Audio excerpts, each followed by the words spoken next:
ఇప్పుడు 15వ అధ్యాయం నుండి 9వ శ్లోకము. ఈ శ్లోకాన్ని కూడా 4 చరణాలుగా విభజించి ఒక్కొక్క చరణాన్ని 3 సార్లు, అదేవిధంగా ఈ శ్లోకాన్ని 2 చరణాలుగా విభజించి ఒక్కొక్క చరణాన్ని 3 సార్లు, ఆ తర్వాత పూర్తి శ్లోకం 3 సార్లు చెప్తాను, మీరు అంటూ ఉండాలి. శ్రోత్రం చక్షుః స్పర్శనం చ, శ్రోత్రం చక్షుః స్పర్శనం చ,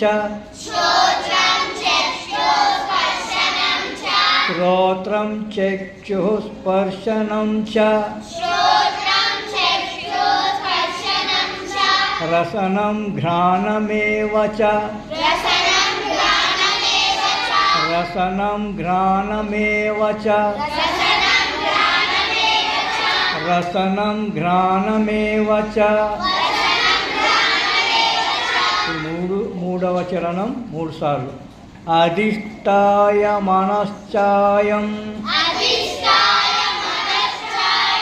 అధిష్టాయ మనశ్చాయం, అధిష్టాయ మనశ్చాయం. 4వ చరణం 3 సార్లు. విషయానుపసేవతే, విషయానుపసేవతే, విషయానుపసేవతే. ఈ శ్లోకాన్ని 2 చరణాలుగా విభజించి ముందుగా మొదటి లైను 3 సార్లు. శ్రోత్రం చక్షుః స్పర్శనం చ, రసనం ఘ్రాణమేవ చ,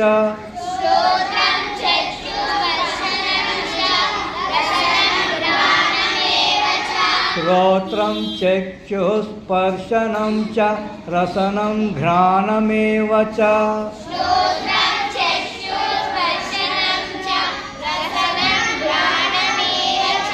శ్రోత్రం చక్షుః స్పర్శనం చ, రసనం ఘ్రాణమేవ చ.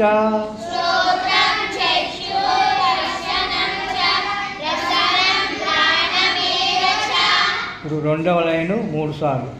అధిష్టాయ మనశ్చాయం విషయానుపసేవతే,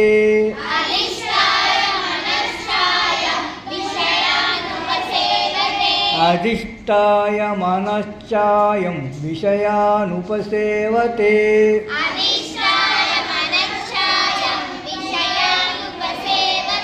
అధిష్టాయ మనశ్చాయం విషయానుపసేవతే.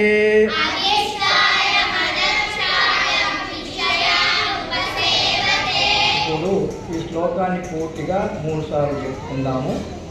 శ్రోత్రం చక్షుః స్పర్శనం చ, రసనం ఘ్రాణమేవ చ, అధిష్టాయ మనశ్చాయం విషయానుపసేవతే.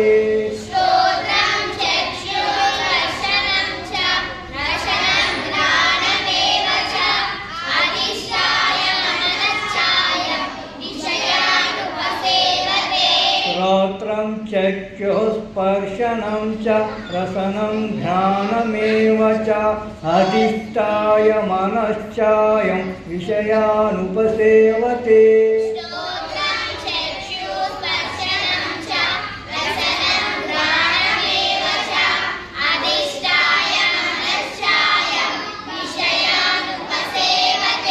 శ్రోత్రం చక్షుః స్పర్శనం చ, రసనం ఘ్రాణమేవ చ, అధిష్టాయ మనశ్చాయం విషయానుపసేవతే.